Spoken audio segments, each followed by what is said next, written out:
Hello दोस्तों, कैसे हो आप दोस्तों। आज आपको बताने वाले आपको पीएफ का अगर पूरा पैसा निकालना है तो आपको क्या क्या करना होगा। उसकी एक शर्त होती है पीएफ का पूरा पैसा निकालने की, जिसके अंदर सबसे पहले आप अपना 19 नंबर का फॉर्म भरते हो। उसके जस्ट बाद आप ईपीएस का पैसा निकालते हो, जिसको पेंशन का पैसा बोलते हो। उसके लिए आप 10C फॉर्म भरते हो, तब जाके आपका पीएफ का पूरा पैसा निकलता है।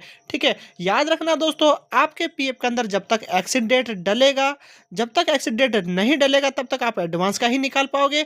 जब एक्सिट डेट डल जाएगा, जब आप पीएफ का फाइनल का पैसा निकाल पाओगे, जिसमें लिखा होता है पीएफ फाइनल विड्रॉल क्लेम। ठीक है, तो दोस्तों यहाँ पर हम आपको यही बताएंगे कि पीएफ का जो फाइनल विड्रॉल फॉर्म है वह कैसे भरते हैं, जिसको बोलते हैं 19 नंबर का फॉर्म को भरना। ठीक है, जिसमें आपका ओनली पीएफ का पैसा विड्रॉल होता है।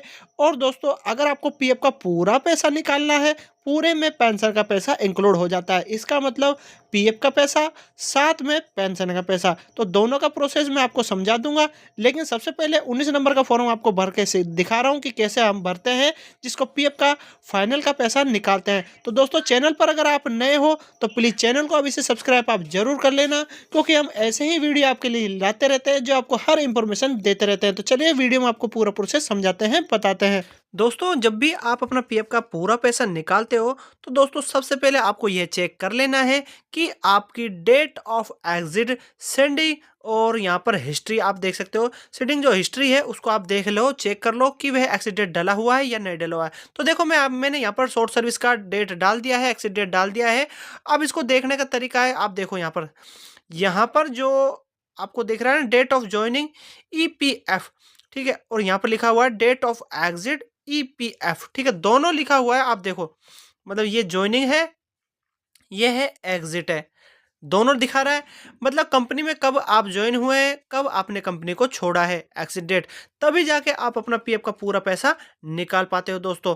तो दोस्तों यहाँ से ये ईपीएफ का है, और सेम यहाँ पर आप ईपीएस का निकालते हो तो ईपीएस का आपको यहाँ दिखाता है। जो आपका पेंशन से संबंधित पैसा होता है उसको निकालने के लिए यहाँ पर इसको आप डेट को देख सकते हो। सेम डेट है जिसमें लिखा हुआ है, ये जो डेट है आप यहाँ देख सकते हो।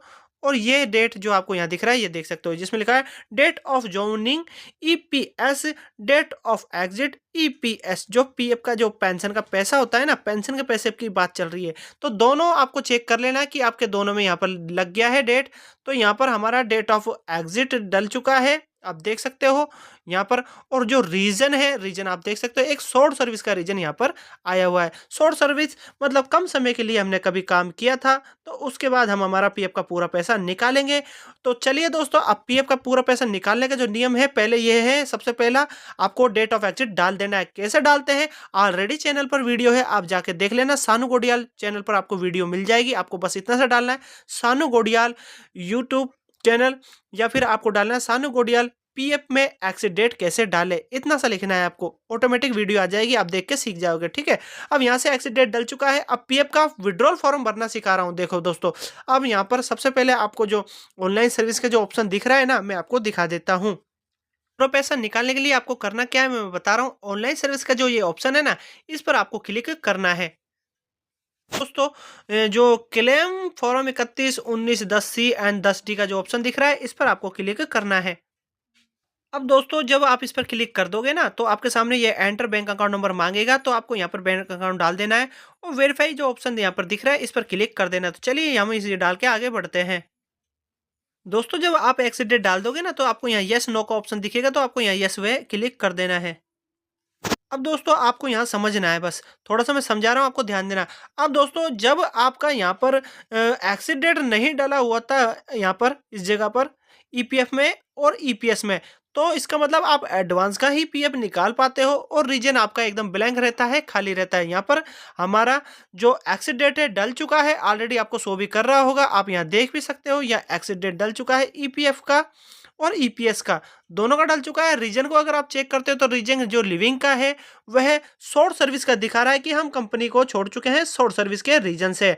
ठीक है, तो अब हमारा पीएफ का फॉर्म भरेंगे और यहाँ से जो ये रीजन है ये आपका तभी खुलेगा जब आप एक्स डेट डाल देते हो।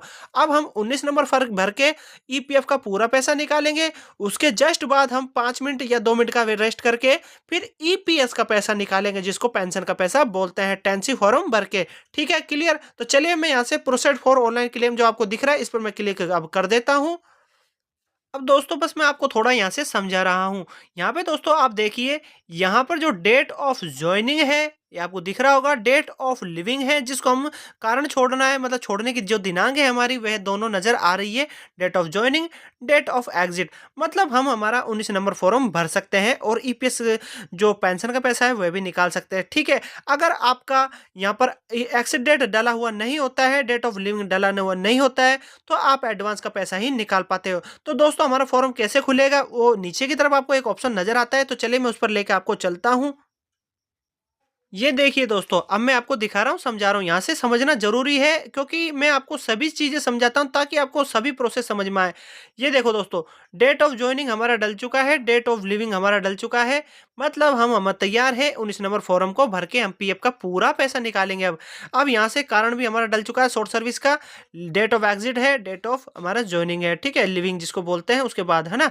अब यहाँ पर दोस्तों I want to apply form है ना, तो यहाँ पर हम क्लिक करेंगे, क्लिक करके हमको हमारा 19 नंबर फॉर्म को सिलेक्ट करना है। तो चलिए मैं यहाँ पर क्लिक करता हूँ। अब दोस्तों यहाँ से सिंपली आपको करना क्या है, यहाँ से जो ये जो आपको I want to apply for दिखा हुआ है ना, यहाँ से हमने सेलेक्ट कर लिया है, हमारा फॉर्म खुल चुका है।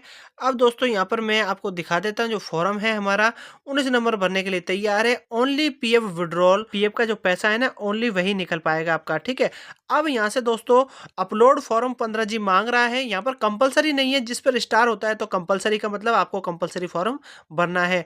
यहाँ पर 15G लगा सकते हो, अगर लगाते तो ठीक है, अगर नहीं लगाते तो ऐसा कुछ कंपलसरी नहीं है, वह आपके ऊपर डिपेंड करता है। ठीक है, 15G लगाना थोड़ा ठीक रहता है क्योंकि आप जो टैक्स वगैरह होता है उससे बच जाते हो, टैक्स का पैसा जो कट जाता है, टीडीएस जिसको बोलते हैं।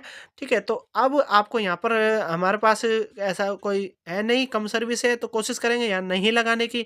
अब यहाँ पर एम्प्लॉयज एड्रेस है, जो एम्प्लॉय का एड्रेस डाल देंगे, यहाँ पर प्रॉपर एड्रेस डालना होता है। यहाँ पर एड्रेस मैं आपको बता रहा हूँ ना, ये एम्प्लॉय का जो एड्रेस होता है यहाँ डाल देना है। सिलेक्ट स्टेट की जगह स्टेट कर देना है, सिटी डाल देना है, यहाँ पर डिस्ट्रिक्ट डाल देना है, सिटी डाल देना है, 6 डिजिट का जो पिन कोड होता है आपका नज़दीकी वह आपको डाल देना है। उसके बाद upload scan copy and cheque and passbook का आपको यहाँ पर चूज़ फाइल पर क्लिक करके वह लगाना होता है, या तो चेक हो या पासबुक हो, क्योंकि पैसा मंगाने के लिए दोनों में से एक होना ज़रूरी है। मैं आपको हरदम बताता हूँ, ओनली जेपीजी एंड जेपीईजी के अंदर होना चाहिए, 100 केबी से मैक्सिमम 500 केबी में साइज होना चाहिए पासबुक या चेक का, और तभी जाके वह सेलेक्ट होगा। सेलेक्ट हो जाएगा तो आपको चूज फाइल पर क्लिक करके सेलेक्ट करना है। सेलेक्ट हो जाएगा तो व्यू से आप उसको चेक कर लेना कि सही लग गया या नहीं लगा है। ठीक है, और उसके जस्ट बाद आपको यहाँ पर नीचे की तरफ दिखेगा, यह है जो चौकोर है, इस पर आपको क्लिक करके आगे बढ़ना है। जैसे आप इस पर क्लिक करते हो तो यहाँ पर एक ऑप्शन आ जाता है गेट आधार ओटीपी का, उस पर क्लिक करके आपको ओटीपी मंगा लेना है। तो चलिए ये प्रोसेस आगे बढ़ता हूँ, करके दिखाता हूँ। ये देखो दोस्तों, मैंने आपको बताया था ना, यहाँ पर गेट आधार ओटीपी का ऑप्शन आ जाता है। अब यहाँ पर गेट आधार ओटीपी का जो ऑप्शन आया इस पर मैं क्लिक करूंगा, ओटीपी मंगाऊंगा। ओटीपी मंगा के डालने के बाद में हम उसको सबमिट कर देंगे फॉर्म को। अब दोस्तों आप यहाँ देख सकते हो हमारा जो ओटीपी सक्सेसफुली हमको मिल गया है। अब ओटीपी यहाँ पर हमको एंटर ओटीपी वाले ऑप्शन में यहाँ डाल देना है। उसके बाद validate OTP and submit claim form पर हमको यहाँ क्लिक कर देना है। तो चलिए दोस्तों, मैं यहाँ से वो डालकर आगे यहाँ पर करके दिखाता हूँ आगे का प्रोसेस। फाइनली दोस्तों आप यहाँ देख सकते हो हमारा जो फॉर्म है वो सक्सेसफुली भर चुका है। आपको यहाँ समझ में आ रहा होगा, मैं कोशिश करता हूँ आपको यहाँ से दिखाने की।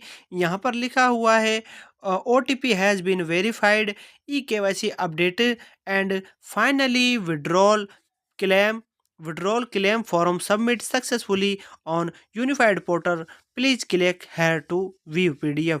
मतलब कि हमारा जो फॉर्म है पीएफ फाइनल विड्रॉल का, आप यहाँ देख सकते हैं, मैं आपको दिखाने की कोशिश कर रहा हूँ। ये देखो यहाँ लिखा है ना, PF withdrawal claim submit successfully हो चुका है।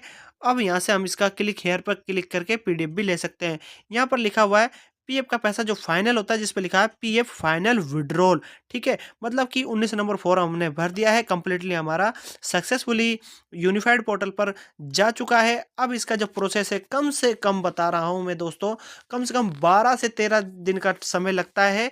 थोड़ा और समय आपका इसलिए लग सकता है अगर आपका रीजनल ऑफिस जो भी जहाँ पर ये फॉर्म जाता है वहाँ पर कितनी कार्रवाई है, मतलब फॉर्म की, मतलब कितने फार्म वहाँ पर अधिक से अधिक आते हैं या कम संख्या आती है, तो उसकी कार्यविधि पर यह डिपेंड करता है ईपीएफओ ऑफिस पर।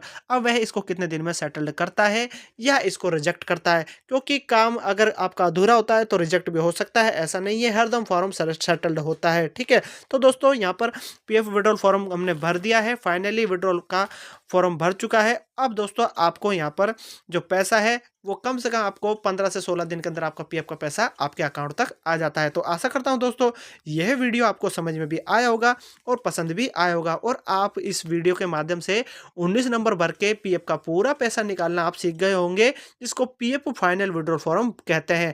अभी दोस्तों आप ईपीएस का पैसा अभी आपका बाकी है, उसको कैसे भरते हैं फॉर्म को, जिसको 10 सी फॉर्म भर के, जिसको 10 सी फॉर्म होता है, उसको भर के आप अपना पीएफ का पूरा पैसा निकालते हो, जिसको बोलते हैं ईपीएस का पैसा निकालना, जिसको बोलते हैं ना पेंशन का पैसा भी निकालना। तो दोस्तों इसके बाद वह फॉर्म भरना मैं आपको सिखाऊंगा नेक्स्ट वीडियो में, आप देख लेना, मेरे चैनल पर आपको मिल ही जाएगा।